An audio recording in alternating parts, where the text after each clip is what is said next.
तो चलिए, अभी तक हम लोग जो देख चुके हैं उसमें हम लोग देखे थे म्यूचुअल इंडक्शन और एक देखे थे सेल्फ इंडक्शन। ठीक है, पहले म्यूचुअल इंडक्शन देखा गया था, उसके बाद सेल्फ इंडक्शन देखा गया था। ठीक है, तो म्यूचुअल इंडक्शन और सेल्फ इंडक्शन में होता क्या था कि फ्लक्स का चेंज होता था। एक फ्लक्स का चेंज करता था बाहर वाला कॉइल अंदर वाले कॉइल के लिए। ठीक है, उसको हम लोग बाहर वाला कॉइल क्या करता था, अंदर वाले कॉइल के लिए क्या करता था, फ्लक्स का चेंज करता था, उसको हम लोग म्यूचुअल इंडक्टेंस कहते थे। और एक जो होता था वो सेल्फ इंडक्टेंस में, उसमें जो कॉइल था जिससे फ्लक्स चेंज हो रहा है उसी करंट के चेंज होने से होता था, उसी कॉइल के करंट के चेंज होने से जो फ्लक्स का चेंज आता था, मैग्नेटिक फ्लक्स का चेंज, उसको हम लोग सेल्फ इंडक्टेंस कहते थे। तो चलिए अब ऐसा करते हैं, दो कॉइल ले लेते हैं, एक कॉइल अंदर में एक कॉइल बाहर में। ठीक है, अब क्या करते हैं कि अंदर वाले कॉइल में जो फ्लक्स का चेंज आ रहा है उसको हम एक जनरल इक्वेशन के फॉर्म में लिखते हैं जिसमें म्यूचुअल इंडक्टेंस भी होगा और सेल्फ इंडक्टेंस भी होगा। चलिए तो इसको लिखते हैं। Consider for general equation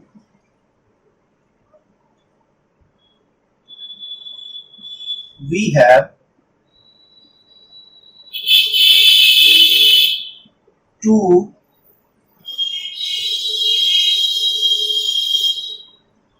coil, one inside the other.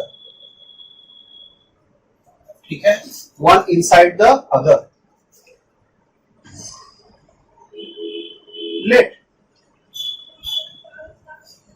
the coil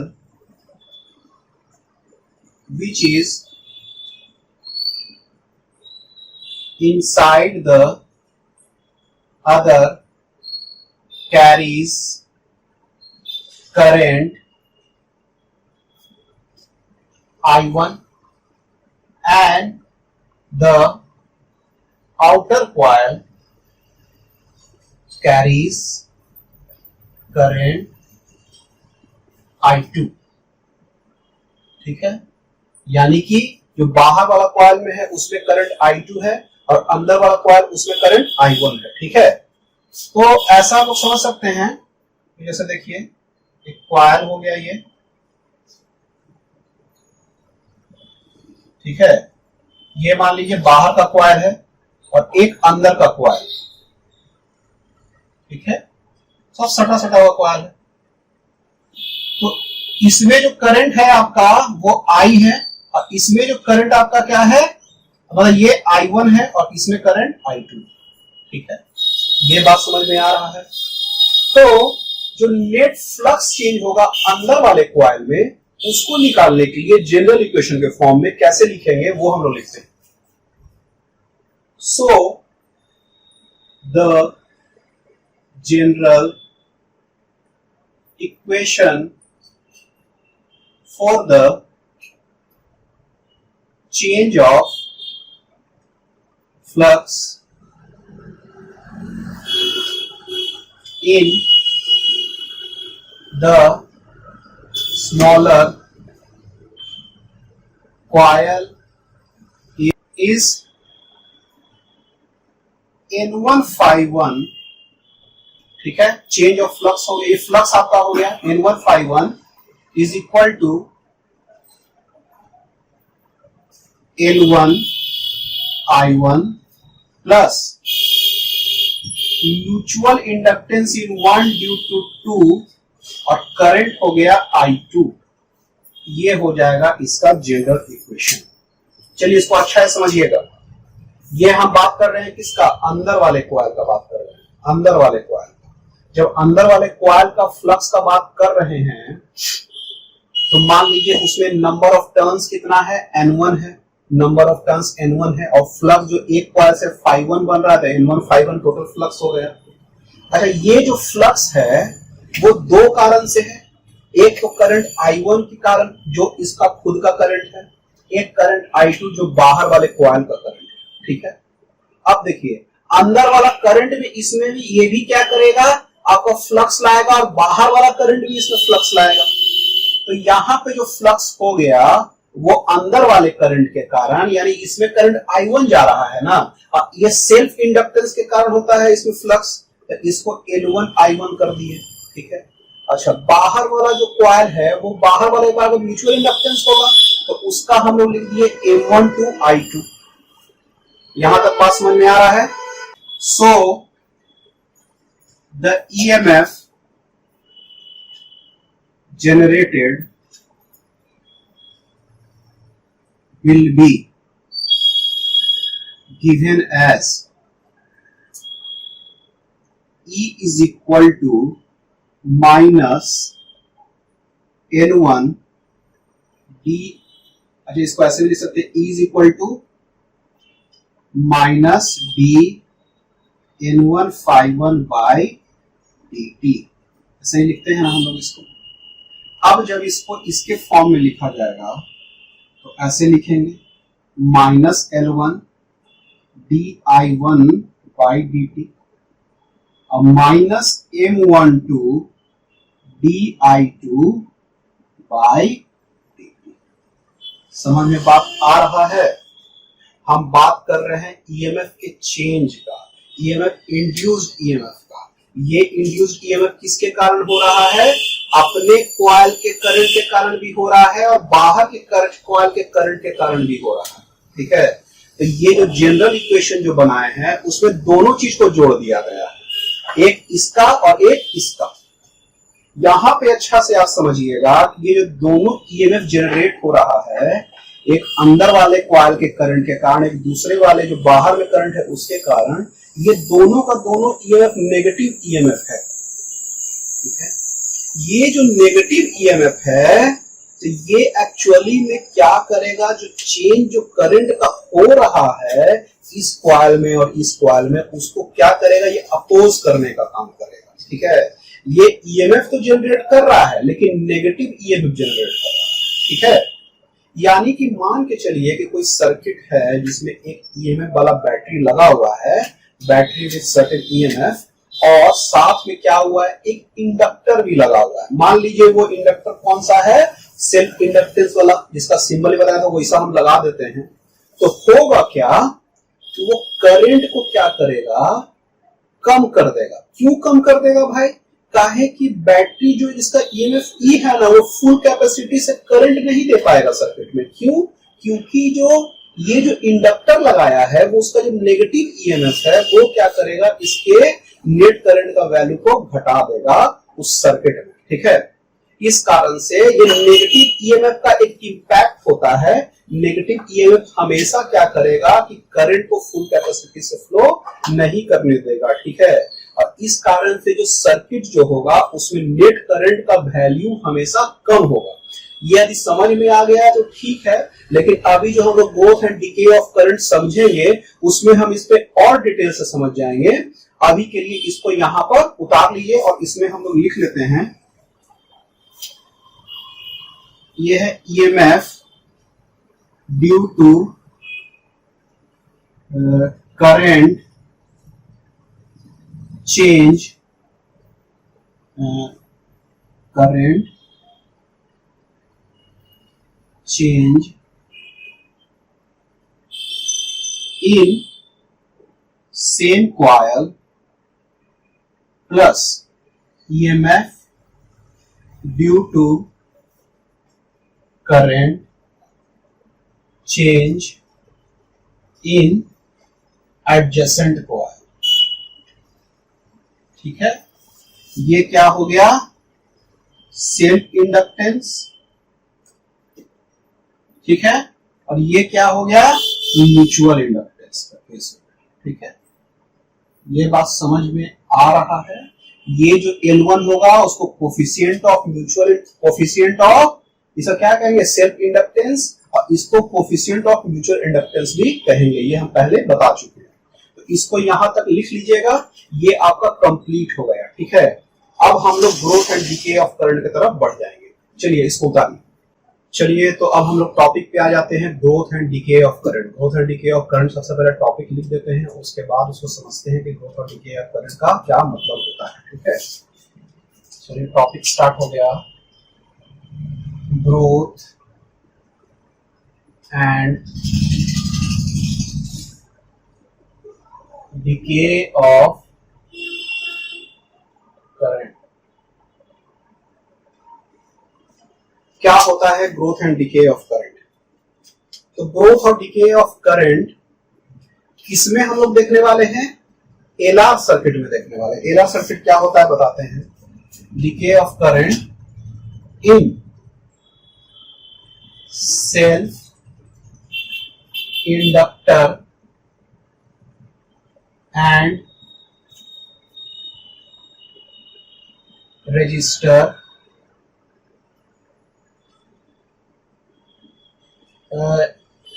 current in L R इसको ब्रैकेट में लिखिएगा, self inductor and register circuit. ठीक है, ये पूरा आपका हेडिंग होगा। तो growth and decay of current in L R circuit. L क्या हो गया? सेल्फ इंडक्टर हो गया। आर क्या हो गया? रजिस्टर हो गया। ऐसे सर्किट में एक सेल्फ इंडक्टर लगा हुआ है, एक रजिस्टर लगा हुआ है, तो उसमें जो करंट का ग्रोथ और डिके होगा वो कैसे होगा, क्या उसका प्रोसेस है, उसके बारे में हम लोग अभी समझने वाले हैं। सबसे पहले टॉपिक को बताइए। Suppose there is a circuit diagram in which we have attached a self inductor of self inductance L, comma उसको दे दीजिए, a register with resistance R and a battery of EMF E। इसको bracket में मत करिए, ठीक है, bracket में करिए, बैटरी ऑफ EMF E। ठीक है, तो एक सर्किट डायग्राम है, 3 चीज अटैच्ड है। ठीक है, रजिस्टर, इंडक्टर, बैटरी का EMF। ठीक है, तो चलिए, तो अब हमको क्या करना है, इसमें हम लोग देखेंगे क्या, इसमें हम ग्रोथ एंड डिके बारी बारी से देखने वाले। तो दोनों में हम लोग क्या दिखेंगे उसका हम लोग थोड़ा सा 1-2 लाइन लिख ले रहे हैं पहले। ठीक है, उसका ग्रोथ ऑफ करंट में हम लोग स्टार्ट हो जाएंगे। तो ये पहला चीज हो गया। दूसरा चीज, in the circuit we will see that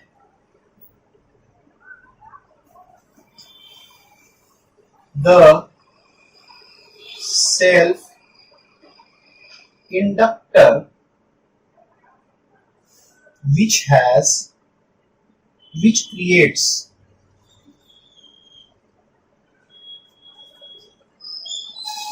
back EMF,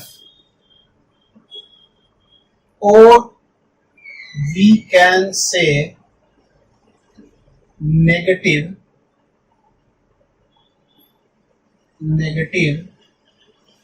EMF,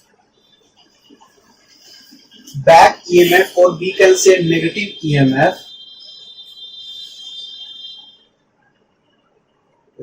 in the circuit we say the self inductor which creates back EMF, or we can say negative EMF impacts the flow of current in the circuit। Flow of current in the circuit को वो क्या करता है? Impact करता है। ठीक है, this inductor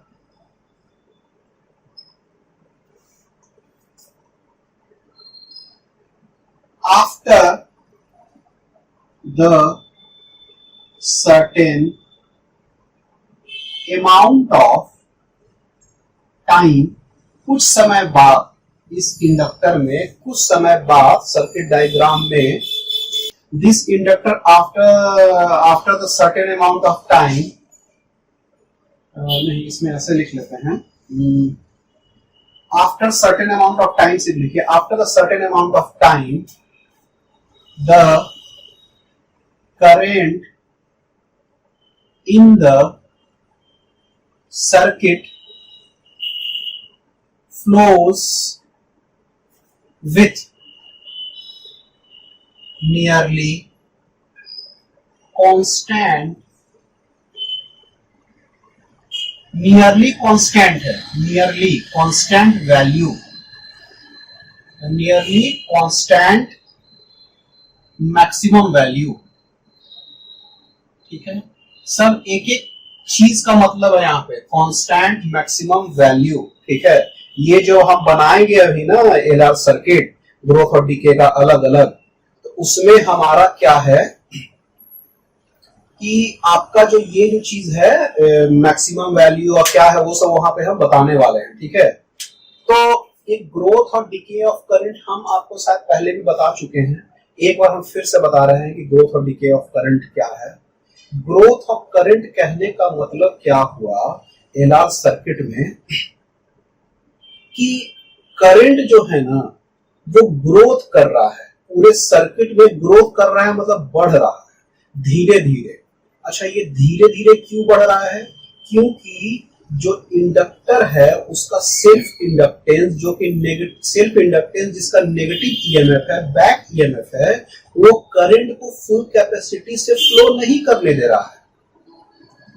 तो वो नहीं फ्लो करने दे रहा है, इस कारण से करंट का जो वैल्यू है, ऐसा नहीं कि तुरंत स्पीड का फुल स्पीड में करंट फ्लो करने लगेगा। जैसे मान लीजिए एक बैटरी लगाते हैं, एक रजिस्टर लगाते हैं, तो जितना करंट फ्लो करना चाहिए उतना ही करंट फ्लो करेगा। नॉर्मली एक बैटरी लगाएं और बैटरी के साथ आप क्या लगा दिए, एक रजिस्टर लगा दिए, ठीक है। लेकिन जब आप इंडक्टर लगा देते हैं उसमें सेल्फ इंडक्टर, तो वो क्या करेगा कि वो फुल कैपेसिटी आई करंट से वो फ्लो ही नहीं कर पाएगा उस सर्किट। तो वहां पे करंट का ग्रोथ होगा एकदम कम से धीरे धीरे करते करते करते करते कुछ अमाउंट ऑफ टाइम में, after the certain amount of time the current in the circuit flow with nearly constant maximum value. ये कहने का इस लाइन में मतलब है, यानी जो मैक्सिमम वैल्यू जो है ना, अब देखिए नियरली कांस्टेंट मैक्सिमम वैल्यू कर रहे हैं, एकदम 100% एकदम एक ही वैल्यू नहीं रहेगा, वो नियरली मैक्सिमम में रहेगा, थोड़ा सा हल्का सा कम रहेगा लेकिन उससे कोई फर्क नहीं पड़ेगा, ठीक है। तो वो जो करंट का वैल्यू धीरे धीरे बढ़ते बढ़ते उस करंट तक पहुंचेगा, ठीक है। तो कुछ टाइम लगता है इसके लिए, कब? जब हम इंडक्टर लगा देते हैं। ग्रोथ ऑफ करंट वही उसका मतलब हो गया, ठीक है। अच्छा, यहाँ पे लिखे क्या है हम लोग, in the circuit we will see the self inductor which creates back EMF और we can say the negative EMF impacts the flow of current in the circuit, ठीक है। तो यही जो बैक ईएमएफ है वो क्या कर रहा है, करंट के फ्लो होने को फुल कैपेसिटी से फ्लो नहीं करने दे रहा है, धीरे धीरे सर्टेन अमाउंट ऑफ टाइम वो सही हो जा रहा है, ठीक है। तो चलिए, तो ये समझ गए थे। अब लिखते हैं growth and DK of current के बारे में। अगला point, the growth of current in LR circuit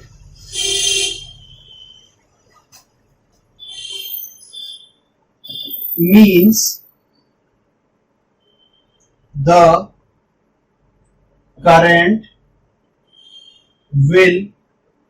value will increase in the circuit with the time, with the time, ठीक है। ये हो गया, यानी कि LR circuit the current value will increase the circuit with the time, ठीक है। और आफ्टर सर्टेन टाइम क्या हो जाएगा, करंट का वैल्यू लगभग मैक्सिमम हो जाएगा, The decay of current means decay of current in LR circuit mean the current value will decrease in the circuit with the given time. तो इसमें क्या होगा, करंट का वैल्यू जब हम डिस्चार्जिंग के कंडीशन में जब ले आएंगे तो धीरे धीरे क्या होगा, करंट आपका निकलता चला जाएगा। ठीक है, तो इसमें क्या होगा, करंट इंक्रीज करेगा और इसमें क्या होगा, करंट धीरे धीरे डिक्रीज करेगा। ठीक है, चलिए यहां तक इसको उतार दीजिए। अब हम लोग आ जाएंगे growth of electric current in the LR circuit. ठीक है, चलिए इसको उतारिए। चलिए जो अभी लिखे हैं उससे पहले खाली 2-3 पॉइंट और लिख लेते हैं। ठीक है, वो पॉइंट बहुत ही इंपॉर्टेंट है, तो उस पॉइंट को लिख देंगे, उसके बाद growth of current in LR circuit start करते हैं। ठीक है, तो यहां लिखते हैं the self inductor acts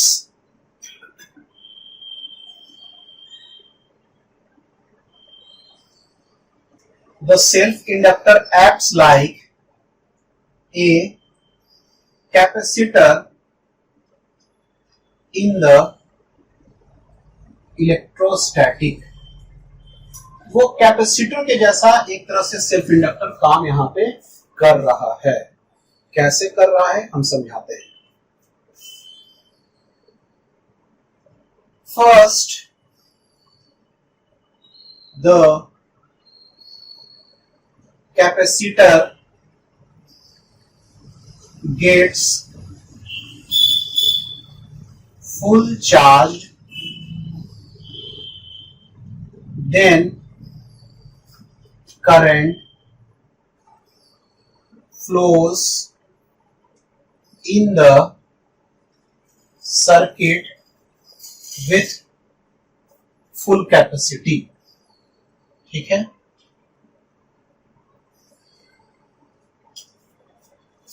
similarly the inductor also gets full charged, then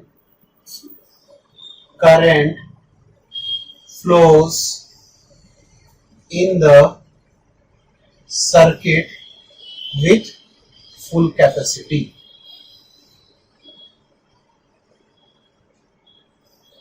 ठीक है, तो इसमें भी क्या होता है कि आपका इंडक्टर भी जब फुल चार्ज हो जाएगा, ठीक है, जितना चार्ज इसमें जाना है वो चल जाएगा,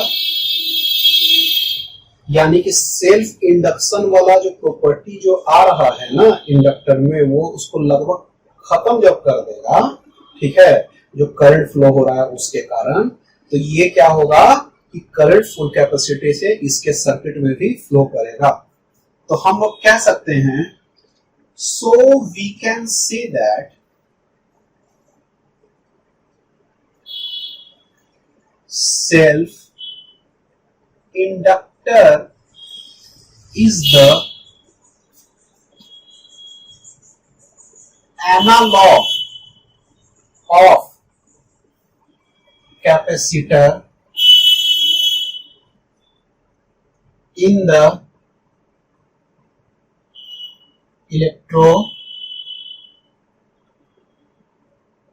कैपेसिटर ऑफ इलेक्ट्रोस्टैटिक, इसको ऐसे लिखिएगा, capacitor of electrostatic. We can say that self inductor is the analog of capacitor of electrostatic in the electromagnetic. ठीक है, तो इसको रहने दीजिए। ठीक है, कंफ्यूजन ना हो जाए यहां से।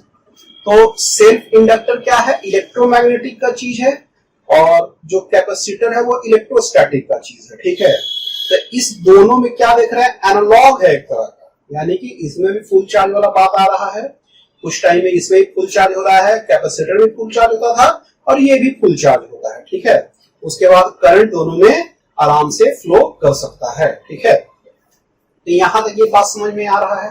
तो इस चीज को इस तरह से समझकर रखिएगा, ताकि इस दोनों में जो सिमिलैरिटी है ना, वो अभी हम लोग कंपेयर करने वाले हैं। ठीक है, लास्ट में करेंगे कंपेयर। अभी के लिए इसको यहां तक उतार दीजिए।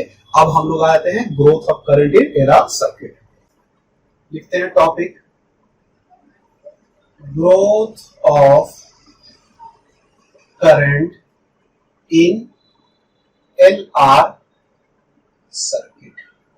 ठीक है, चलिए तो growth of current in LR circuit में सबसे पहले एक डायग्राम बनाएंगे, और ये जो डायग्राम बनाएंगे ना, वो ग्रोथ में भी काम करेगा और डीके में भी काम करेगा।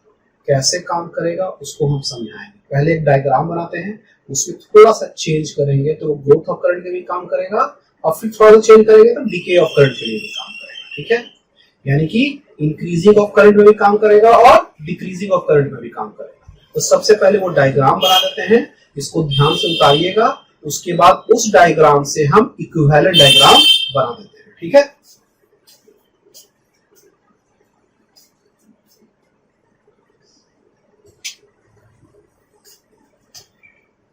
ये हो गया सेल्फ इंडक्टर एक, साथ में एक हो गया रजिस्टर। ये एल और आर उसका सेल्फ इंडक्टेंस और रेजिस्टेंस का वैल्यू। अब इसको देखिएगा ध्यान से, ये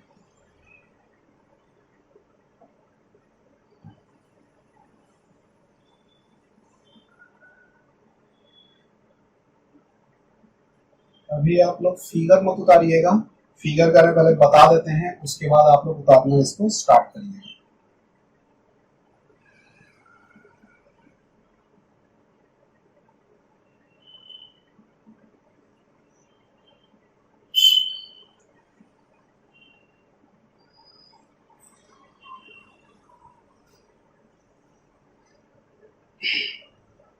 इसका ई हो गया ई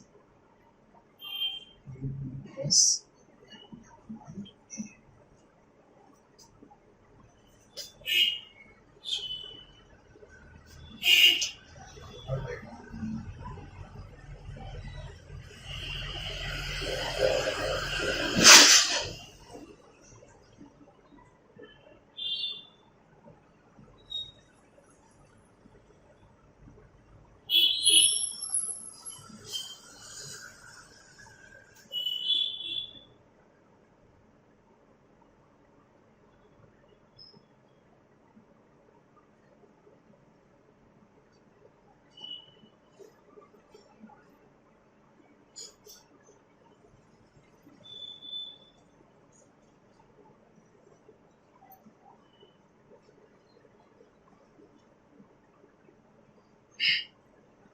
एल और आर ये ईएमएफ ई।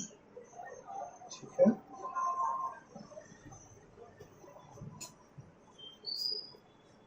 चलिए तो इस फिगर का नाम दे देते हैं पहले, फिगर ए। अच्छा, इसका क्या करते हैं कि साथ में एक और फिगर बना ही देते हैं जो डीके ऑफ करंट। अच्छा, डीके ऑफ करंट वाला बाद में बनाते हैं। ठीक है, ये ग्रोथ ऑफ करंट वाला फिगर। इसके नीचे लिख सकते हैं growth of current circuit diagram.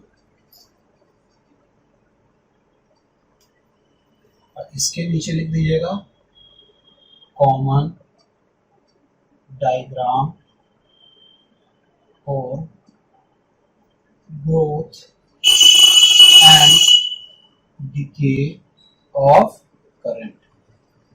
ठीक है, इसको यहां तक उतारिए पहला, और उसके बाद इस फिगर को उतार लीजिए। ठीक है, यहां तक पहले काम कीजिए और उसके बाद हम लोग कुछ लिखाते हैं इसके बारे में। चलिए तो इसमें लिखना स्टार्ट करते हैं, growth of current in LR circuit. पहले लिखते हैं द डायग्राम और the circuit is same for both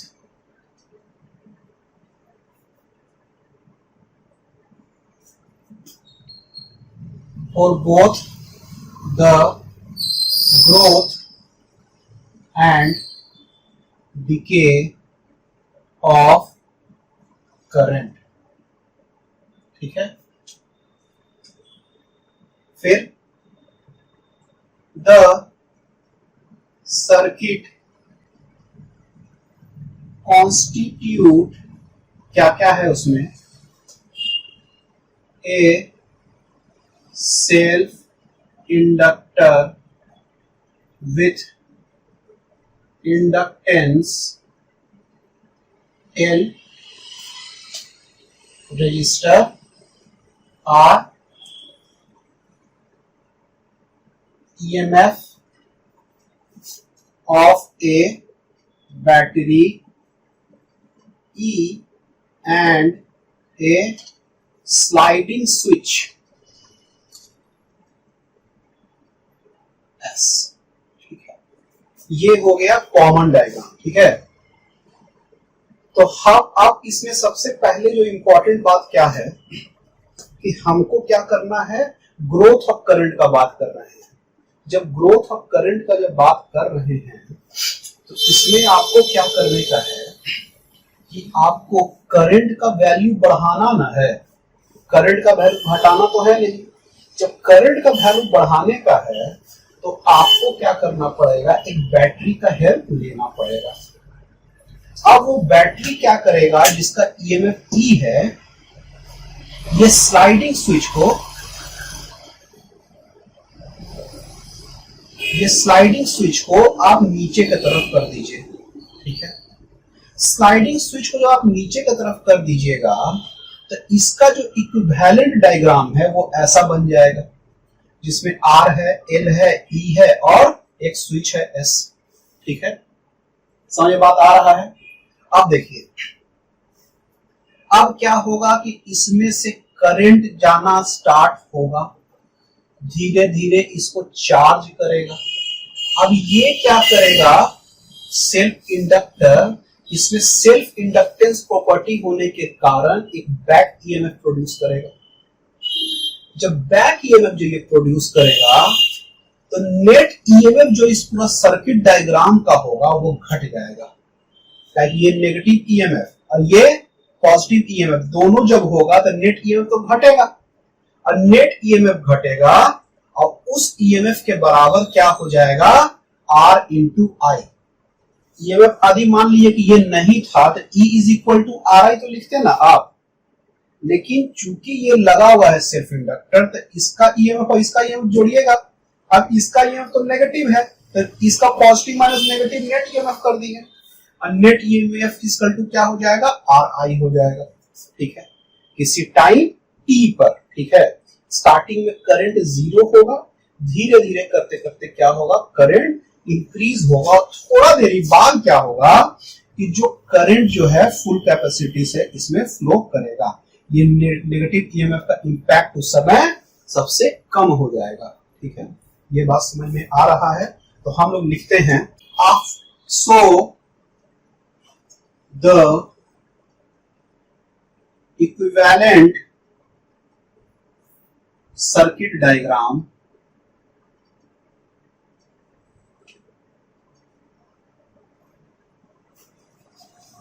of growth of current will be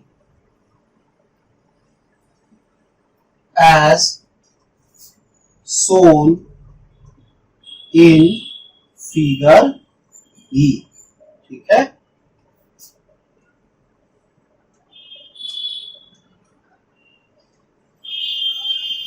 decay of current shown in figure A यहां लिख दीजिएगा, सोन इन फिगर।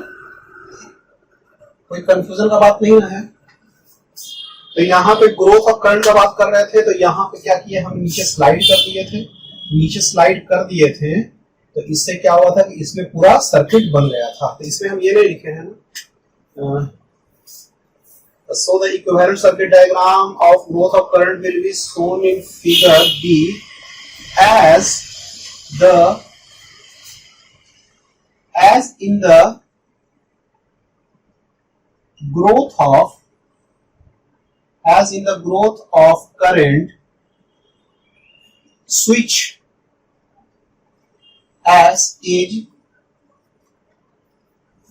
sliding downward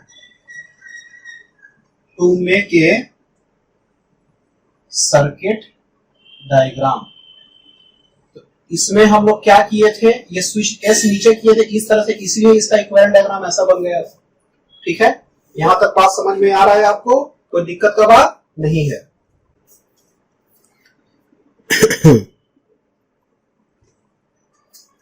चलिए अब इसके बाद देखते हैं क्या हो रहा है।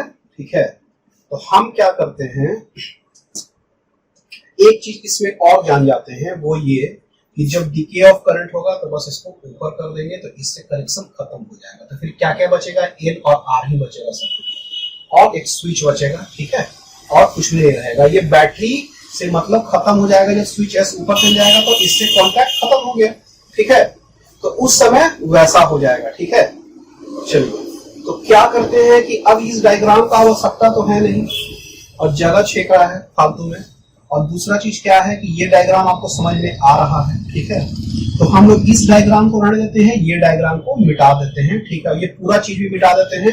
अब क्या करेंगे, इस डायग्राम के आधार पे अब सब काम हमको करने का है। ठीक है, तो चलिए इस डायग्राम को, ये जो पूरा चीज लिखा हुआ है उसको मिटा दिया गया। अब हम लोग क्या करेंगे, इसका पूरा इक्वेशन लिखने वाले हैं, और इक्वेशन से कैसे करंट में इंपैक्ट आता है उसको मैथमेटिकली हम लोग यहाँ पे देखेंगे, जिससे ना प्रूफ हो जाएगा कि करंट का वैल्यू धीरे धीरे इस सर्किट डायग्राम में बढ़ रहा है। ठीक है,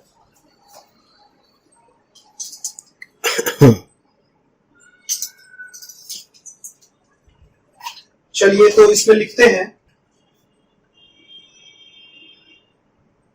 since the self inductor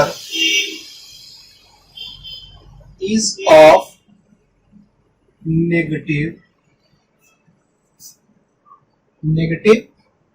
EMF, so the net EMF in the circuit diagram will be smaller than the EMF E। EMF E से क्या हो जाएगा, नेट EMF का वैल्यू घट जाएगा। ठीक है,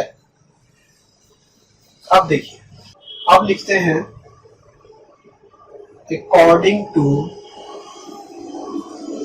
किरचॉफ्स लूप लॉ,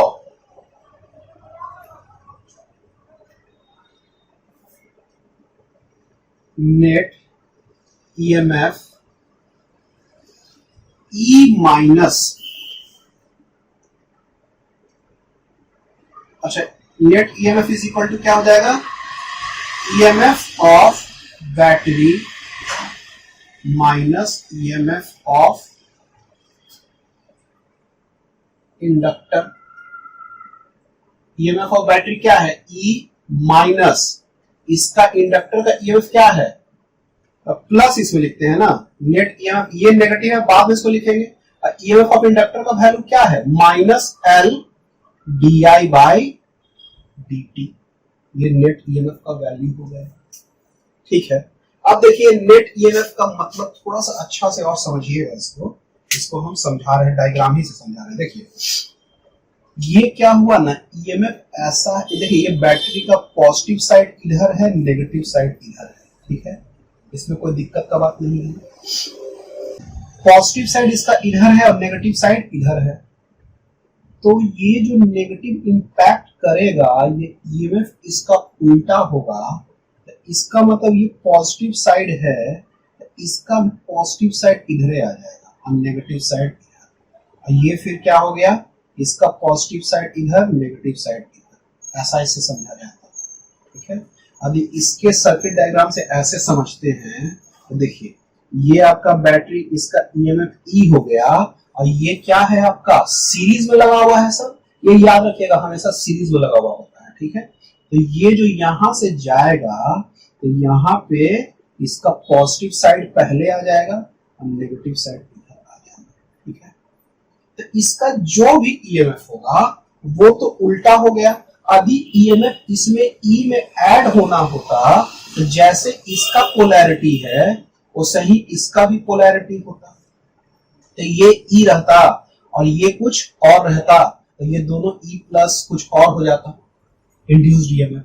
लेकिन चूंकि ये नेगेटिव ईएमएफ ये प्रोड्यूस कर रहा है, तो नेगेटिव ईएमएफ प्रोड्यूस करने का मतलब क्या हुआ, अभी सर्किट डायग्राम के तौर पे समझे तब इसका जो पॉजिटिव साइड है उसी के साइड से क्या हो रहा है, एक पॉजिटिव साइड ऐड हो जा रहा है और वही पॉजिटिव साइड इधर साइड में नेगेटिव साइड हो जाएगा। तो ये जो टोटल जो होगा इसमें ईएमएफ क्या होगा, डिक्रीज करेगा।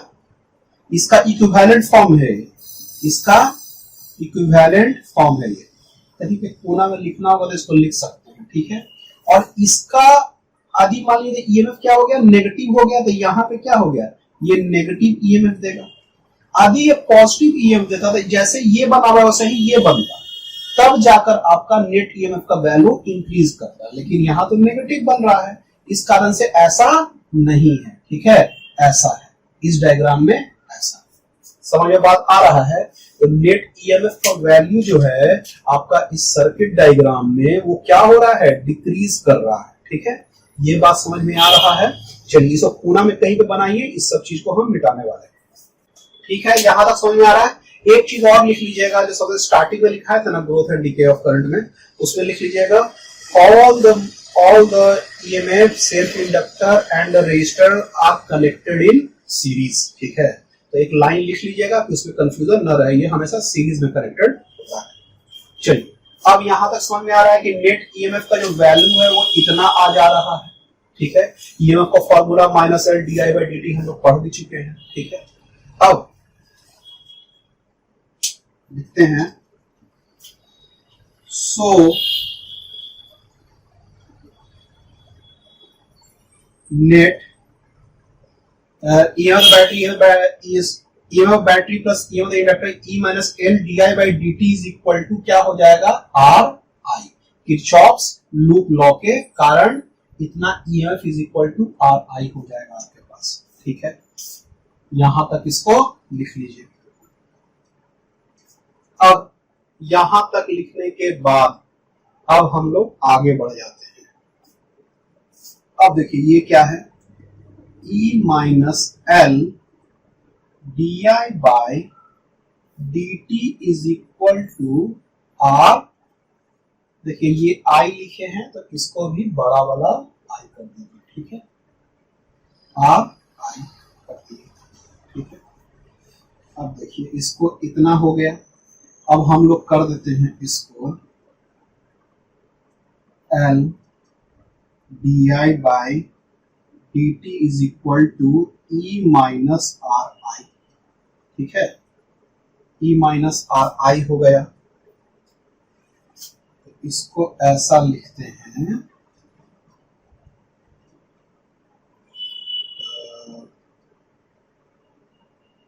di/E-RI is equal to dt/L। यहां ऐसा लिख सकते हैं कि नहीं लिख सकते हैं। ठीक है, अब देखिए इसका बढ़ा जाए आगे क्या लिखा जाए। अब देखिए इसको कैसे लिखेंगे, ये di/d E-RI है, तो इसको भी d E-RI कर देते हैं और E-RI कर दिए। तो पहले से क्या था, डी आई था, तो डी ई माइनस आर आई आपका हो गया, और ये तो डी टी बाई एल हो ही जाएगा। ठीक है, आगे बढ़े डेरिवेशन की तरफ, तो ये हो जाएगा 1 बाई एक्स डी एक्स का जो फॉर्मूला होता है वो एल एन एक्स होता है, तो ई माइनस आर आई हो गया। ठीक है, और यहां पे देखिए जब डी आई जब करेंगे इसको डिफ्रेंशिएट नीचे की तरफ, तो यहां से माइनस आर कॉमन आ जाएगा, तो ये आ जाएगा माइनस 1 बाई आर। ठीक है, माइनस 1 बाई आर कॉमन आ गया, और इधर हो जाएगा टी बाई एल। समझ में बात आ रहा है? यहां तक दिख रहा है, क्लियर? अब आगे बढ़ते हैं, तो हम लोग इसको लिख देते हैं माइनस, माइनस हटा देते हैं, इधर लिख देते हैं L N E minus R I is equal to minus R T by L. ठीक है, यहां तक बात समझ में आ रहा है? आर उधर मल्टीप्लाई हो गया तो आर टी बाई एल हो गया आपका। अब देखिए यहां पे जो किए थे डिफरेंशिएट, यहां पे अब लगा दीजिए इंटीग्रेशन का साइन। ठीक है, और अभी आप क्या कीजिए कि यहां तक लिखे हैं, अब उसके बाद एक लाइन लिखिएगा, उसके बाद इसको उतारिएगा। ठीक है, पहले इस लाइन के बाद एक लाइन लिखते हैं। क्या है लाइन? एट टी बराबर 0 आई बराबर 0, एट टी बराबर टी नहीं, एट लिखते हैं टी बराबर 0 आई बराबर 0, after time T current in the circuit is I। ठीक है, यहां तक ऐसे लिख सकते हैं। तो यहां पे क्या कर रहे हैं आप, I है तो I का इंटीग्रेशन करेंगे ना, तो I का इंटीग्रेशन कहां से कर रहे हैं, 0 से I तक करंट आ रहा है, तो 0 से I तक करंट कर देंगे। और टाइम कहां आ रहा है, 0 से T तक, तो 0 से T तक टाइम भी कर देंगे। ठीक है, यहां तक कोई दिक्कत का बात नहीं है।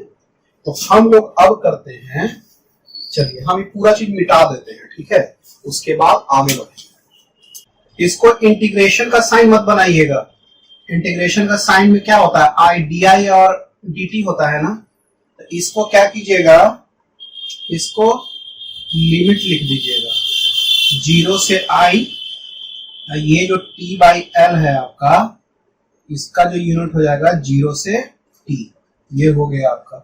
ये माइनस 1 बाई आर को अब हम लोग क्या करते हैं, उधर मल्टीप्लाई कर देंगे, तो इसको ऐसे भी लिख सकते हैं L N E minus R I is equal to, अच्छा इसका कहां से कहां तक गया, 0 से आई इज इक्वल टू, अच्छा ये माइनस था ना, तो ये माइनस इसको ही देखिएगा तो पहले ही वाले स्टेप में आप कर दीजिएगा। ठीक है, ये हम पहले वाले स्टेप में करना छोड़ दिए थे, इसको पहले वाला स्टेप में कर दिएगा, इससे जो पहले स्टेप है, और इसको यहां पर लिख देते हैं minus R T by L 0 से टी, ये हो गया। अब देखिए इसमें लिखते हैं L N E minus R I minus L N जी, एल एन देखिए आई की जगह पे 0 डाल लेंगे तो खाली ई बच जाएगा, तो ऐसा हो गया। और ये क्या हो जाएगा, minus R T by L minus 0, minus plus 0 तो कोई मतलब नहीं है प्लस 0 का, तो इतना तक हो गया ये। इसको ऐसे भी लिख सकते हैं E minus R I log M minus log N, log M by N भी होता है, तो ई हो गया ये, और ये minus R T by L हो गया ये। अब ये लॉग में क्या होता है, एल में क्या होता है, लॉग टू द बेस 10 होता है, log to the base E होता है, तो E minus R I by E is equal to हो जाएगा, ई का बेस उधर चल जाएगा, E minus R T by L. ठीक है, यहां तक आ गया। अब देखिए इसको और क्या कर सकते हैं, E minus R I is equal to, ये वाला E उधर मल्टीप्लाई हो जाएगा, E to the power minus R T by, ऐसा हो गया। अच्छा, अब इसको हम करते हैं R I is equal to E minus E to the power minus R T by L, ठीक है। तो आर आई का जो वैल्यू हो गया E 1 minus E to the power minus R T by L, ठीक है। यहां तक समझ में आ रहा है, ठीक है। तो आई का वैल्यू हो गया E by R 1 minus E to the power minus R T by L. तो अब हम लोग इसको ऐसे भी लिख सकते हैं, E by R 1 minus E to the power, इसको पहले ही वाले स्टेप में कर देते हैं, इसको ऐसे लिख सकते हैं minus T by L by R, ऐसा लिख सकते हैं। तो यहां पे ऐसे लिखिए, so the value of L by R is of unit of time and will be called as time constant tau, ऐसा करके इसको टाइम को लिखते हैं, ठीक है। तो मेरे पास जो फाइनली इक्वेशन आ जाएगा I is equal to E by R को हम लोग कर देते हैं I नॉट, ठीक है, and I naught is the current whose value is E by R, ठीक है। तो I naught 1 minus E to the power minus T by tau, ये आपका फाइनली इक्वेशन आ रहा है, ठीक है।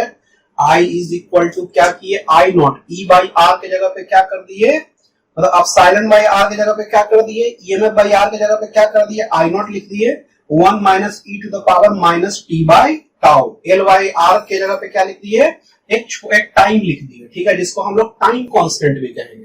तो टाइम कांस्टेंट का बहुत ही इंपॉर्टेंट मतलब होता है यहाँ पे, ठीक है। टाइम कांस्टेंट का बहुत ज्यादा यूज भी आएगा, तो इसको अच्छा से समझ जाइएगा, ठीक है। तो यहाँ पे जो आपको फाइनली इक्वेशन आ रहा है I is equal to I naught 1 minus E to the power minus T by tau, ठीक है। Here the value of current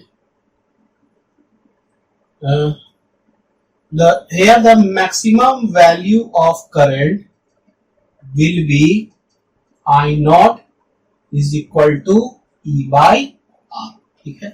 maximum value जो करंट का हो जाएगा वो क्या हो जाएगा, E by R हो जाएगा, ठीक है। चलिए पहले यहां तक उतारिए, उसके बारे में इसका कुछ लिखाएंगे हम लोग। तो मेरे पास करंट का जो वैल्यू है I is equal to I naught 1 minus E to the power minus T by tau, ठीक है। ये करंट का आपका मैक्सिमम, मतलब ये करंट का आपका इक्वेशन हो गया। इस करंट के इक्वेशन से हम लोग अभी कुछ समझते हैं, ठीक है। देखिए ये वाला सर्किट डायग्राम, तो सर्किट डायग्राम में क्या हो रहा है ना कि सबसे पहले करंट का जो वैल्यू है वो 0 था, time t is equal to 0 पे। धीरे धीरे करंट का वैल्यू इंक्रीज कर रहा है। तो ये जो I जो करंट है वो किसी t टाइम पे I का वैल्यू है, करंट का इस सर्किट में वैल्यू है, ठीक है। Time t is equal to 0 हम कर देंगे, तो देखिए t इज इक्वल टू 0 कर देंगे तो करंट का वैल्यू भी 0 हो जाना चाहिए था, क्योंकि स्टार्टिंग टाइम में t इज इक्वल टू 0 कर देंगे तो e to the power 0, e to 0 is equal to 1, तो 1 माइनस 1 0, यानी कि I का वैल्यू क्या हो जाएगा, 0 हो जाएगा उस समय। अब क्या है, t टाइम पे, थोड़ा देरी t टाइम पे आपका करंट का वैल्यू क्या आ चुका है, I आ चुका है, ठीक है। तो यहां पे हम लोग लिखते हैं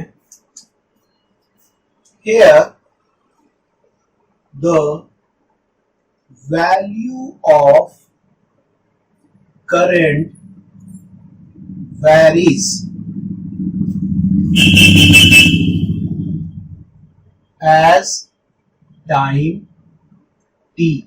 ठीक है, करंट का जो वैल्यू है वो टाइम t पे डिपेंड करता है। थोड़ा देरी पर, जैसे मान लीजिए कि करंट का जो वैल्यू है वो मैक्सिमम वैल्यू आई नॉट है, आई नॉट का वैल्यू E बाई आर लिखे हैं। ठीक है, ऐसे भी देखिए जब ये नहीं लगा हुआ रहेगा तो करंट का वैल्यू E बाई आर होगा कि नहीं होगा। E इज इक्वल टू क्या होता, आर आई होता, और ये I मैक्सिमम करंट होता तो I is equal to E by R होता, मैक्सिमम करंट होता, ये नहीं रहता तब। ये E बाई आर जो मैक्सिमम वैल्यू है यानी कि आई नॉट, ये आई नॉट का वैल्यू है ना, ये कब रहता, आई नॉट जब ये पूरा चीज मिला के एक हो जाता। ये एक कब होता कि एक माइनस जीरो हो जाता तब एक हो जाता, ये इसका मतलब ये जीरो हो जाता। और ये जीरो कब होता, ये E minus T by tau है। ठीक है, तो इसका मतलब ये जो वैल्यू है देखिए इसको समझिएगा अच्छा से, 1 minus E to the power, जैसे 1 minus 1 by E to the power T by tau है आपका। ठीक है, तो ये जो वैल्यू है इसका वैल्यू क्या हो जाना चाहिए, जीरो हो जाना चाहिए। जीरो कब होगा, जब इसका बहुत ज्यादा इनफाइनाइट वैल्यू होगा, यानी कि टी का वैल्यू बहुत ज्यादा बढ़ाएंगे तो ई टू द पावर इनफाइनाइट मान लीजिए हो जाता है, ई टू द पावर इनफाइनाइट यानी 1 बाई इनफाइनाइट का वैल्यू यानी कि जीरो, यानी कि टी बहुत ज्यादा होगा यानी बहुत टाइम लेंगे तब इसका वैल्यू नियरली इक्वल टू क्या हो जाएगा, जीरो हो जाएगा। समझ में बात आ रहा है। करंट का वैल्यू आई नॉट कब होगा, जब बहुत टाइम लेंगे तो करंट का वैल्यू लगभग, मतलब करंट का वैल्यू क्या हो जाएगा, आई नॉट हो जाएगा। ठीक है, अब इनफाइनाइट टाइम तो किसी के पास है नहीं तो हम लोग वो चीज लेते नहीं है, इस चीज को ध्यान रखिएगा। हम लोग क्या करते हैं कि ये जो टी टाइम है ना, ये टी टाइम इस टाइम कांस्टेंट का कितना मल्टीपल है उस पे लेते हैं। अभी मान लीजिए टी का जो वैल्यू है वो 4t हो गया, 4 टाउ, तो 4 टाउ बाई टाउ का वैल्यू क्या हो गया, e टू द पावर, तो e टू द पावर 4 हो गया ये। ठीक है, ये कट गया था, तो ये जो वैल्यू है बहुत बड़ा वैल्यू हो जाएगा, तो 1 by e to the power 4 जो होगा वो नियरली इक्वल टू जीरो होगा। ठीक है, नियरली इक्वल टू जीरो होगा, लेकिन जीरो तो होगा नहीं, तो मान के चलिए लगभग इक्वल टू जीरो हो गया, तो लगभग ये पूरा मिला के एक हो गया, तो लगभग आई नॉट हो गया करंट का वैल्यू। ठीक है, ये बात समझ में आ रहा है कैसे हो रहा है ये। ठीक है, तो कुछ टाइम लेगा, करंट का वैल्यू लगभग मैक्सिमम पे पहुंच जाएगा, कुछ मल्टीपल ऑफ हम टाइम पीरियड लेंगे तब ऐसा हो सकता है करंट का वैल्यू मैक्सिमम करंट के लगभग पहुंच जाए, एकदम 100% नहीं पहुंचेगा। ठीक है, here the value of current varies as time t। In the equation we see that at putting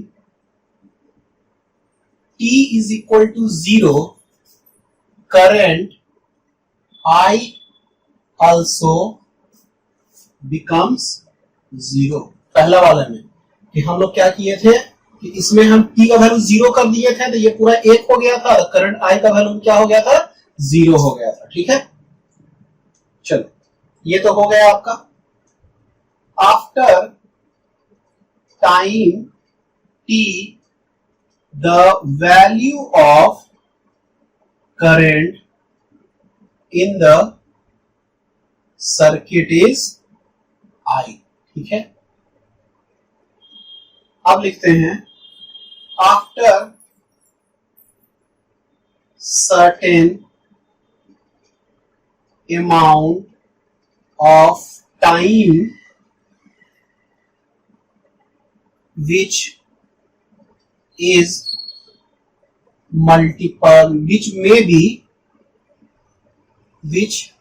be multiple of time period tau, इसको t कर दीजिएगा, which may be multiple of time period t, then current attains nearly maximum value.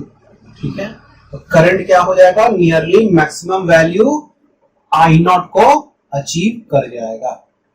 यानी कि current थोड़ा देरी में क्या होगा, इस सर्किट में मैक्सिमम वैल्यू पहुंच जाएगा, where I naught is equal to E by R. ठीक है, ये बात समझ में आ रहा है आप लोग को कि कैसे इसमें हो रहा है। ठीक है, अब लिखते हैं after one time constant tau, the value of current I is given as I is equal to I naught 1 minus e to the power minus t के जगह पे क्या कर देंगे, ये t के जगह पे क्या कर देंगे, एक टाइम है तो माइनस टाउ बाई टाउ, तो ये हो जाएगा I naught 1 minus e to the power minus 1 I naught 1 minus 1 by E, ये I का वैल्यू हो गया। अब इसको करेंगे तो ये आ जाएगा 0.63 I नॉट। ठीक है, इससे ये पता चल रहा है कि एक टाइम पीरियड में जब टाइम का वैल्यू एक टाइम पीरियड t के बराबर हो जाए तो हम देख रहे हैं कि जो करंट का जो वैल्यू है इसमें वो 63% ऑफ द मैक्सिमम वैल्यू पहुंच गया। यानी कि पहला ही टाइम पीरियड पे मैक्सिमम वैल्यू पहुंच गया, मतलब पहला ही time period 63% of the maximum value पहुंच गया। 2t नॉट करेंगे तो और बढ़ जाएगा इसका वैल्यू, 3t करेंगे तो और बढ़ जाएगा, इसी वजह से 4t करके देखें तो और बढ़ जा रहा था, तो लगभग करंट का वैल्यू मैक्सिमम तक पहुंच जाएगा। आदि मैथमेटिकली देखा जाए तो t is equal to infinite चाहिए मैक्सिमम करंट पहुंचने के लिए, लेकिन उतना टाइम तो किसी के पास नहीं है। तो यानी कि देख रहे पहला ही टाइम पीरियड पे 63% ऑफ द मैक्सिमम करंट का वैल्यू अटेन कर लेता है सर्किट डायग्राम में। ठीक है, ये बात समझ में आ रहा है।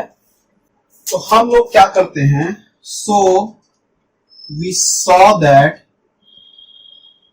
current attains its current attains 63% of the maximum value, इसके नीचे लिखिएगा ये चीज, maximum value after one time period।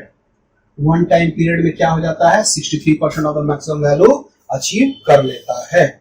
ठीक है, अब हम लोग क्या करेंगे, हम लोग करंट और टाइम के बीच में एक ग्राफ जनरेट करेंगे। ठीक है, वो ग्राफ बहुत काम का है, इसको हम लोग लिख लेते हैं, पहले इस चीज को पूरा मिटाया जाए। The graph of current I versus time t is given as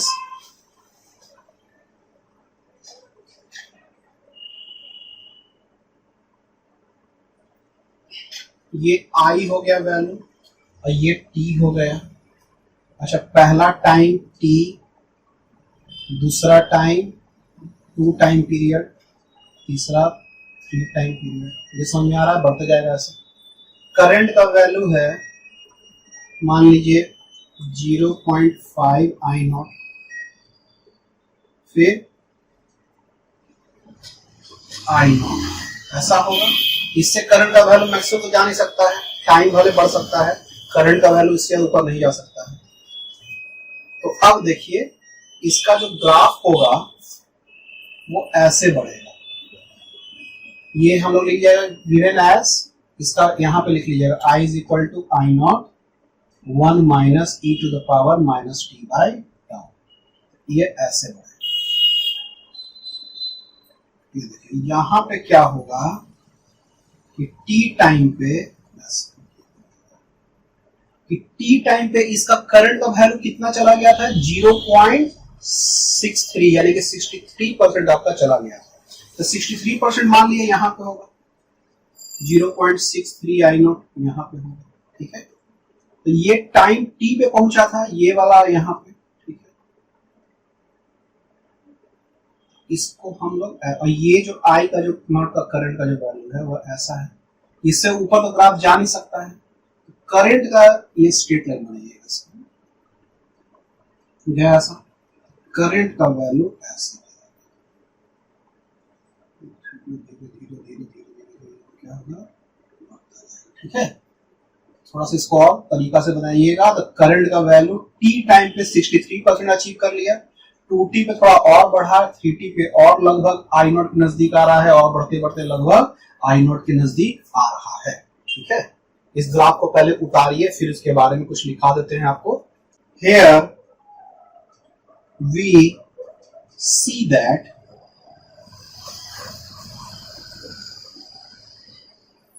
at time t is equal to tau यानी 1 time period, current value is 63%, ठीक है। if the value of time constant is small, अभी मान लीजिए कि time constant जो है ना, टाइम कांस्टेंट जो ये जो है टी टाउ का वैल्यू यदि स्मॉल रहता और स्मॉल रहता तो ये और जल्दी आपका अचीव कर लेता, यानी कि ये और स्टीप होता। स्टीप मतलब समझते जैसे ये है ना, तो इसका स्टीप ऐसा हो जाएगा, इसका भी स्टीप ऐसा हो जाएगा, ठीक है। तो ज्यादा स्टीप हो जाता अभी टाइम कांस्टेंट, यानी कम टाइम में 63% अचीव करना, यही मतलब हुआ ना। तो इसका मतलब ज्यादा स्टीप आपका ग्राफ हो जाता। If the value of time constant is small then the graph will become more steep, ठीक है। Mean it will reach its maximum value at less time, ठीक है। लेस टाइम में वो क्या करता, इस 63% को अचीव कर लेता, या मैक्सिमम वैल्यू जो पहुंचा था और जल्दी पहुंच जाता, तो करंट इसका जो ग्राफ होता और स्टीप हो जाता, ठीक है। चलिए इसको उतारिए, ये आपका ग्रोथ ऑफ करंट खत्म हो चुका है। चलिए ग्रोथ ऑफ करंट से रिलेटेड एक सवाल बना लेंगे, उसके बाद हम लोग आगे बढ़ते हैं।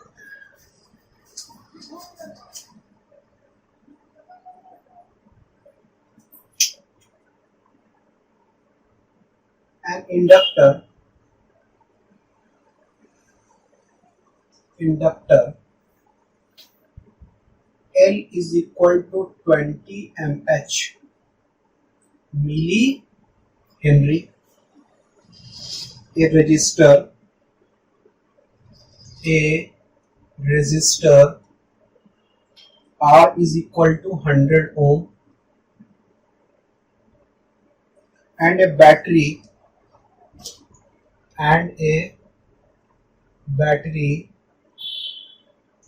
E is equal to 10 volt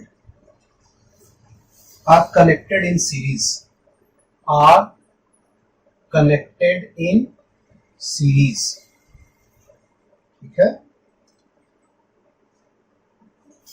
Find the time constant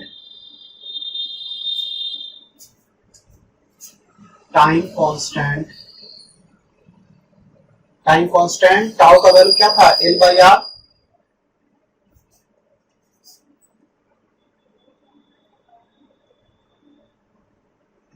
time constant B the maximum current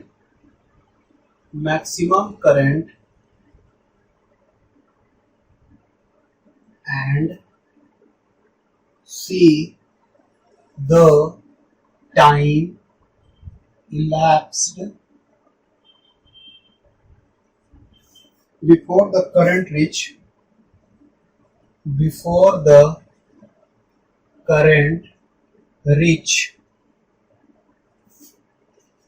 reaches 99%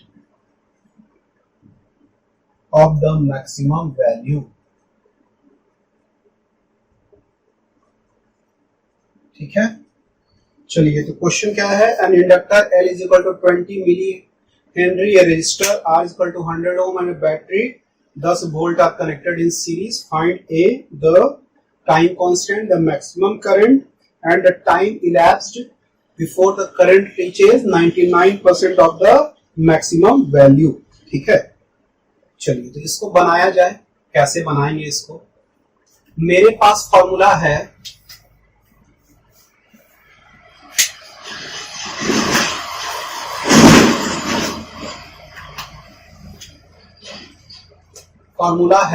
I is equal to I naught e to the power I naught 1 minus e to the power minus t by tau, ऐसा है।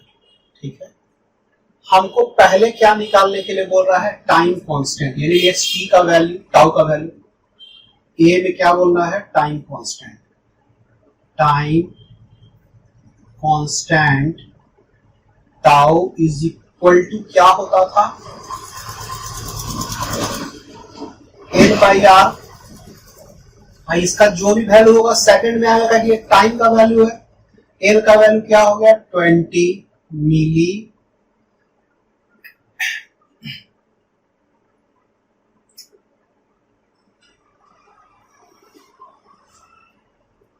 सही है ना, यहां पर, यहां 20 milli henry by R का value 100।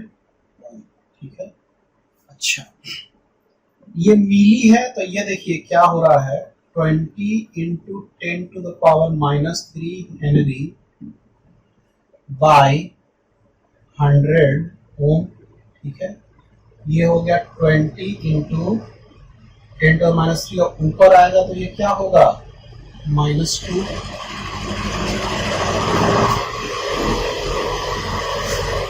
या इसको ऐसे लिख देते हैं, 100 को 20 को 100 से करेंगे तो ये क्या हो जाएगा, 0.2 into 10 to the power minus 3 second. Henry by ohm का जो यूनिट हो जाएगा वो क्या हो जाएगा, सेकेंड वाला यूनिट हो जाएगा। अब चूंकि 10 टू द पावर माइनस 3 के टर्म में था, 0.2 मिली सेकेंड भी इसको लिख सकते हैं। ये टाइम कांस्टेंट का वैल्यू हो गया। ठीक है, एक सेकंड का 1000वां भाग वो मिली सेकंड हो गया, और टाइम कांस्टेंट का वैल्यू कितना है, 0.2 मिली सेकंड, वो भी एक मिली सेकंड भी नहीं है, 0.2।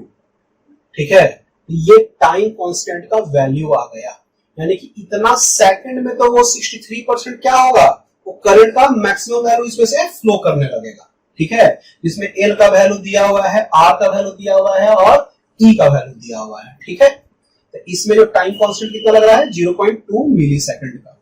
अब आ जाते हैं अगले में, बी में क्या निकालना है, मैक्सिमम करंट का वैल्यू। मैक्सिमम करंट आई का वैल्यू क्या होगा, आई नॉट का value E by R. E by R यानी कि 10 बाई आर यानी कि 100। ये क्या हो जाएगा, करंट है तो एम्पेयर में होगा, तो यानी कि 0.1 एम्पेयर इसका वैल्यू हो गया, मैक्सिमम करंट का वैल्यू हो गया। अब देखिए, time elapsed before the current reaches 99% of the maximum value, यानी करंट का वैल्यू मैक्सिमम का 99% ऑफ द मैक्सिमम वैल्यू, यानी आई नॉट का 99% जब करंट पहुंच जाता है तो टी का टाइम का वैल्यू बताने का है। ठीक है, तो चलिए इसमें निकालते हैं। करंट का आई इज इक्वल टू, पहले लिखते हैं formula, I is equal to I naught 1 minus E to the power minus T by tau. तो आई का वैल्यू क्या कर देते हैं, 0.99 I naught is equal to I naught 1 minus E to the power, T का value कितना है, यही तो निकालने का है, माइनस टी। ये टाउ का वैल्यू तो हमको पता है 0.2 मिली सेकेंड। ठीक है, इसको टाइम को मिली सेकेंड रख ले, टी का भी जो आंसर आएगा फाइनली जो आएगा वो मिली सेकेंड ही में आएगा। ठीक है, यहाँ कंफ्यूज मत कीजिएगा, टी का वैल्यू सेकंड में क्यों नहीं आया लास्ट में, टी का वैल्यू भी मिली सेकंड में आएगा कि टाउ का वैल्यू हम मिली सेकंड में 0.2 मिली सेकंड कर दिए। ठीक है, आई नॉट कट गया, तो 1 minus minus T by 0.2 is equal to 0.99, तो e to the power minus T by 0.2 is equal to 1 minus 0.99 यानी कि 0.01। ठीक है, यहाँ बात समझ में आ रहा है। अब क्या करते हैं, इसको ऐसे भी लिख सकते हैं 10 टू द पावर 1/100 या 10 टू द पावर -2 भी लिख सकते हैं ऐसे। अब दोनों साइड ln लगा दीजिए, ln e to the power -t/0.2 और ये ln 10 टू द पावर -2। ये जो आ गया आपका ln e to the power -t, इसका वैल्यू आ गया -t/0.2 और इसका वैल्यू हो गया -2 ln 10। ठीक है, ये घट गया तो t का वैल्यू क्या हो गया 0.4 ln 10। ठीक है, 0.4 और ln 10 का वैल्यू कितना होता है, इसको निकालना होता है ln 10, ये 2.302, इसको मल्टीप्लाई कर देते हैं 0.4 से, ये आ जाएगा 0.92 सेकेंड। t का वैल्यू आ गया 0.92 सेकेंड। ठीक है, अच्छा 0.92 सेकेंड नहीं, याद रखिएगा कि इसका 0.92 मिली सेकेंड में होगा आंसर। हम पहले ही बताए थे, ये सेकेंड में नहीं मिली सेकेंड में इसका आंसर आएगा। ठीक है, यहां तक बात समझ में आ रहा है कि हम लोग क्या किए इसमें, कि हमको क्या करना था, कि कितना टाइम लगा 99% of the maximum value attain करने में। तो हम लोग i का वैल्यू 99% ऑफ द i0 कर दिए, तो i0 और 1 minus e to the power -t/0.2 कर दिए, तो t का वैल्यू फाइनली 0.92 मिली सेकेंड आ गया। ठीक है, यानी कि करंट का वैल्यू 1 मिली सेकेंड से भी कम में 99% तो मैक्सिमम वैल्यू का पहुंच ही गया। 100% का जरूरत ही क्या है हमको, जब लगभग 99% पहुंच जा रहा है तो लगभग मेरा काम हो जा रहा है। ठीक है, तो 100% का कोई बहुत ज्यादा आवश्यकता नहीं है। करंट का जो वैल्यू है बहुत ही कम समय में मैक्सिमम करंट लगभग अटेन कर लेता है। ठीक है, ये बात समझ में आ रहा है, यदि आ रहा है समझ में तो यहां तक इसको उतारिए, ये क्वेश्चन कंप्लीट हो चुका है। अब हम लोग आने वाले हैं DK of electric current in LR circuit. अब टॉपिक लिखते हैं DK of current in LR circuit. ठीक है, अब क्या कर रहे हैं, पहले ग्रोथ ऑफ करंट कर रहे थे। ठीक है, अब क्या कर रहे हैं, डीके ऑफ करंट कर रहे हैं, यानी करंट का वैल्यू क्या कर रहे हैं, घटा रहे हैं। ठीक है, अब देखिए इसमें लिखते हैं when the switch S of the equivalent diagram of growth decay is slided upward, then we get another form of equivalent circuit। ठीक है, another form of equivalent circuit हम लोग को मिलेगा जब हम लोग क्या करेंगे, स्विच को ऊपर कर देंगे। एंड इक्विवेलेंट सर्किट इसमें लिखते हैं in this circuit diagram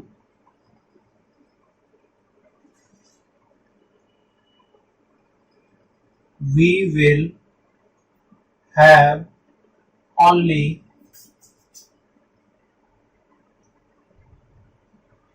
inductor and the resistor। Inductor और रजिस्टर इसमें से रहेगा। चलिए, since here there is decay of current, so the value of current will decrease with time t। ठीक है, तो टाइम t के साथ करंट का वैल्यू क्या होगा, डिक्रीज करेगा। तो सबसे पहले एक डायग्राम हम इसे बना देते हैं। और वो डायग्राम क्या है, बहुत ही सिंपल है।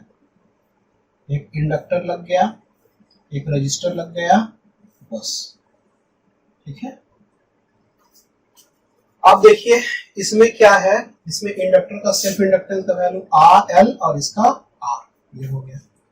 अब मेरे पास इक्वेशन इसका बनाने का है। ठीक है, इसमें करंट का वैल्यू धीरे धीरे क्या होगा, डिक्रीज करेगा। ठीक है, जैसे कैसे डिस्चार्जिंग ऑफ कैपेसिटर होता था, दिस इज डिस्चार्जिंग ऑफ किसका हो रहा है, इंडक्टर का हो रहा है। ठीक है, तो यहां पे लिखते हैं now we have only EMF of inductor and according to Kirchhoff's loop law। ठीक है, Kirchhoff's loop law के आधार पर minus L D I by D T is equal to R I. ठीक है, ये तो हो जाएगा। EMF is equal to R I होता है, तो minus L D I by D T is equal to R I हो गया। अब इसको आगे करते हैं, D I by R, D I by I is equal to minus R by L. ठीक है, डी टी, ये ऐसा हो जाएगा। अब लिखते हैं at time, at T is equal to 0, I is equal to 0 and at time T current is I. So integrating we get di by I, कहां से कहां तक, 0 से I तक इसको इंटीग्रेट करना है। कहीं I का वैल्यू 0 से I तक जा रहा है। ये integration of minus R by L D T, 0 से T तक जा रहा है। ये क्या हो जाएगा, एल एन आई। ठीक है, 0 से आई। ठीक है, और ये जो आपका हो जाएगा माइनस आर बाई एल, ये टी, आर टी। ठीक है, तो इसका वैल्यू क्या हो जाएगा, एल एन आई हो जाएगा minus R by L T. ठीक है, इसको I इज इक्वल टू लिख सकते हैं e to the power minus R T by L और e to the power minus T by L by R, यानी कि e to the power minus T by tau, where tau is equal to L by R. फिर से आ गया, हियर tau is equal to क्या है, time constant is equal to L by R, ये आ गया। अब मेरे पास जो फाइनली इक्वेशन बच रहा है वो क्या आ रहा है, I बराबर e to the power minus T by tau. ठीक है, इसमें लिखते हैं एट t बराबर 0 I का वैल्यू कितना होगा, I नॉट होगा कि नहीं होगा। स्टार्टिंग में जब इसको डिस्चार्ज करने का लगा है, इसमें तो करंट जो मैक्सिमम वैल्यू था करंट का वो I नॉट हो जाएगा। And after time t current is 0। ठीक है, और t टाइम में इसका करंट क्या हो जाएगा, अच्छा t टाइम में करंट का वैल्यू क्या हो जाएगा, इसका I हो जाएगा। t टाइम में करंट का वैल्यू I हो गया। ठीक है, अब देखिए इंटीग्रेटिंग, सो इंटीग्रेटिंग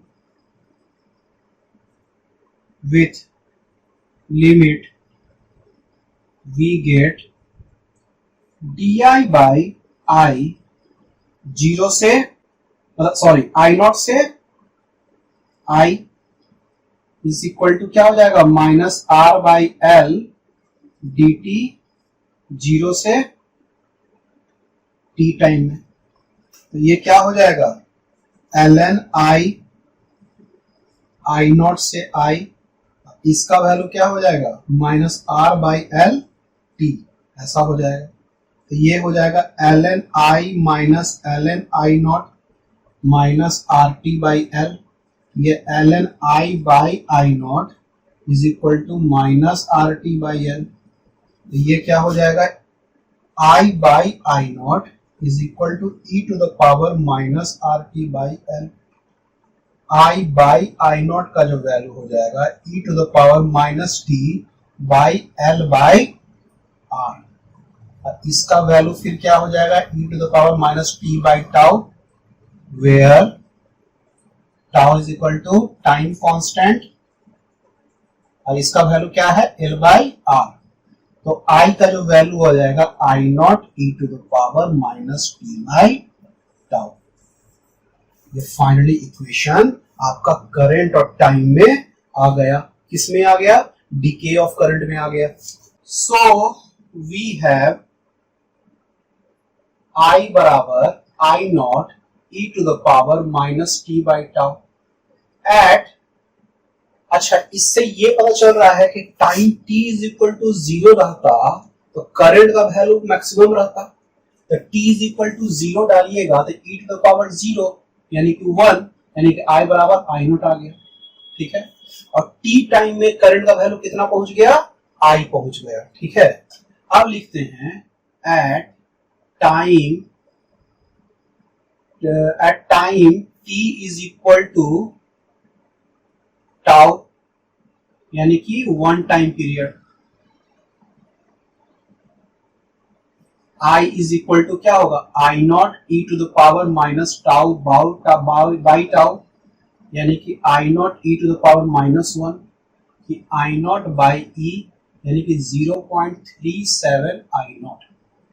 ठीक है, I का वैल्यू कितना आ गया? 0.37 I नॉट। इट मीन्स देखिए टी टाइम में ये टाइम का वैल्यू 1 टाइम पीरियड के बराबर कर देते हैं तो करंट का वैल्यू कितना पहुंच गया? 0.37 आई नॉट, यानी कि कितना घट गया? 63%। 0.37 आई नॉट बचा, आई का value 0.37 of the maximum current I not बचा, इसका तो 63% खत्म हो गया, तभी ना संभव हुआ। It means 63% of the decay of current is completed in 1 time period। ठीक है, यानी कि 63% डीके इसका क्या हो गया? उस समय कंप्लीट हो गया। ठीक है, ये बात क्लियर समझ में आ रहा है? ठीक है, इसको उतार लीजिए। अब क्या करते हैं, एक ग्राफ हम बनाएंगे इससे रिलेटेड, इस इक्वेशन का एक ग्राफ हम लोग बनाने वाले हैं। इसको उतार लिखते हैं आप। Now the graph of current I versus time t is, क्या करते हैं, टाइम जैसे पहले दे रहे थे वैसे ही देंगे। एक टाइम पीरियड टाउ, दूसरा टाइम पीरियड 2 टाउ, 3 टाउ, ठीक है 4 टाउ। करंट का जो वैल्यू है मैक्सिमम करंट आई नॉट है, फिर ये करंट का वैल्यू कितना हो जा रहा है? 0.37 आई नॉट। 0.37 आई नॉट कितना हो रहा है? टाइम इस पे हो रहा है। ठीक है, तो करंट देखिए ऐसे डिक्रीज करेगा। ये किसका ग्राफ है? I is equal to I not E to the power minus T by tau. ठीक है, करंट ऐसे डिक्रीज करेगा। ठीक है, करंट यानी कि टी टाइम पे 0.37 आई नॉट ये पहुंच चुका है। ठीक है, यहां भी लिख सकते हैं if the tau is less than graph will become more steep, mean it will decay at much faster rate। फिर से बता दे रहे हैं कि ये स्टीप होने का मतलब हुआ है कि टी टाइम में आपका क्या होगा? और जल्दी 63% आ जाएगा, ये ज्यादा ऐसे होगा, ठीक है, ज्यादा जल्दी ये डिक्रीज करेगा करंट का वैल्यू, ठीक है, टाइम अधिक कम होगा, टाइम टी इक्वल टू यहाँ घसकेगा तो यहीं पर में आपका 63% हो जाएगा, यहीं पर टी से पहले थोड़ा सा घसक जाए, ये टाइम कम हो जाए, वो टाइम कांस्टेंट तो यहीं पर आएगा, तो इसका मतलब ज्यादा स्टीप हो जाएगा, ऐसा ग्राफ बनाएगा तो ज्यादा स्टीप बन गया, ठीक है। स्टीपनेस का मतलब समझ रहे हैं कि जल्दी वो चीज पहुंच जाए, जल्दी वो वैल्यू 63% का डीके पहुंच जाए, ठीक है, यही इसका मतलब हुआ। तो यहाँ पे आपका डीके ऑफ करंट भी खत्म हो गया। तो आप लोग ग्रोथ ऑफ करंट देख चुके हैं और डीके ऑफ करंट देख चुके हैं। तो चलिए एक क्वेश्चन बना लेते हैं हम लोग इस डीके ऑफ करंट से रिलेटेड। क्वेश्चन लिखते हैं,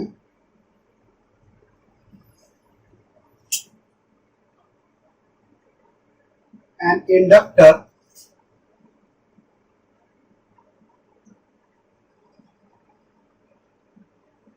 L बराबर 20 milli henry, a resistor R is equal to 100 ohm and a battery E is equal to 10 volt are connected in series. Are connected in series. After a long time,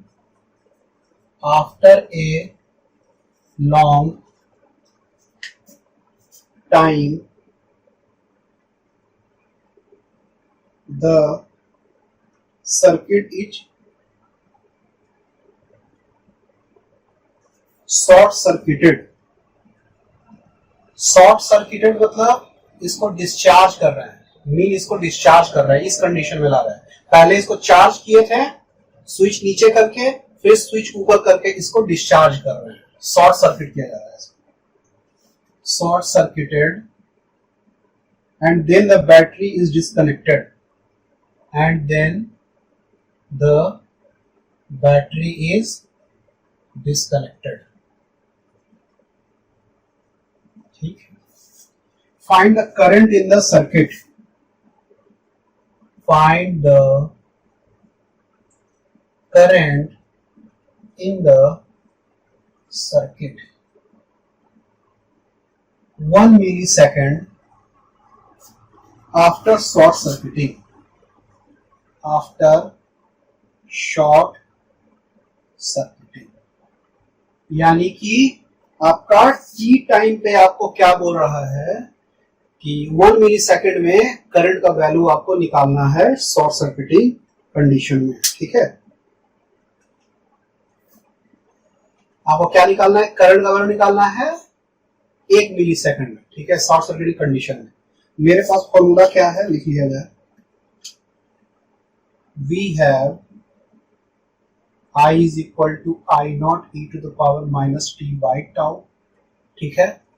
अच्छा, long time के बाद इसको short circuiting किया जाता है, यानी कि current I naught का वैल्यू होगा मैक्सिमम करंट, I naught का value E by R,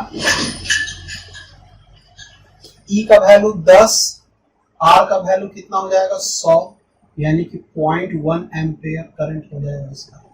I naught का maximum value E by R ही ना होता है, ये हम पढ़ चुके हैं पहले। चलिए अब क्या है, आई नोट का वैल्यू तो निकल गया, इसमें आई नोट का वैल्यू निकाल चुके हैं। अच्छा, हमको निकालना है आई का वैल्यू, टी का वैल्यू दिया, टाइम पीरियड इसका 1 टाइम पीरियड का, मतलब टाइम कांस्टेंट का, value of time constant tau is equal to L by R. L का वैल्यू कितना है 20 मिली हेनरी बाई आर जो हो गया आपका 100, ये क्या हो जाएगा 0.2 मिली सेकेंड, यानी कि करंट का वैल्यू इतना और टाइम कांस्टेंट का वैल्यू 0.2 मिली सेकेंड। चलिए आगे बढ़ते हैं, ये ठीक है, चलिए आगे बढ़ते हैं। इसमें क्या है, करंट का वैल्यू निकालना है ना, तो I is equal to I not E to the power minus T by tau है, तो आई का वैल्यू, आई नॉट का वैल्यू डालते हैं 0.1 e to the power minus T का वैल्यू कितना दिया हुआ है, टाइम टी का वैल्यू लिख दीजिएगा, इसके नीचे ही लिखिएगा time T is equal to कितना दिया हुआ है 1 मिली सेकेंड, ऐसे लिखिएगा।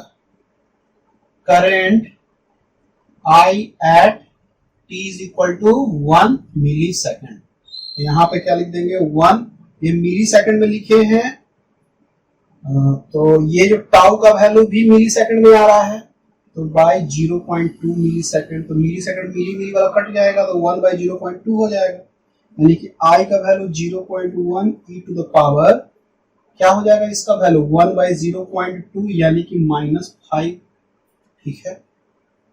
अच्छा, ये हो जाएगा 0.1 by e to the power 5 I का value.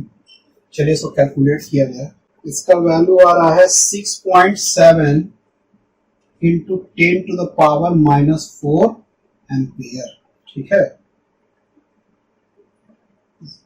6.7 into 10 to the power -4 ampere, यानी आई का value 6.7 into 10 to the -4 ampere, यानी कि इससे समझते हैं इस डायग्राम से एल आर और ई का वैल्यू दिया हुआ है, ठीक है। पहले इसमें ई अभी नहीं लगा हुआ है, शॉर्ट सर्किटिंग के बाद का ये फोटो है, तो उसमें क्या हो गया, आई नोट का वैल्यू हम निकाल लिए वहां पे ई बाई आर का फॉर्मूला से, और tau equal to L by R तो होता ही है। तो हम लोग को देख रहे हैं कि एक मिली सेकेंड में आपका करंट का वैल्यू जो है वो 6.7 इंटू 10 टू द पावर -4 पहुंच गया है, और मैक्सिमम करंट का वैल्यू कितना है 0.1, ठीक है। ये बात समझ में आ रहा है कि कैसे हो रहा है इसमें, इसको उतारिए, ये आपका कंप्लीट हो गया, ठीक है।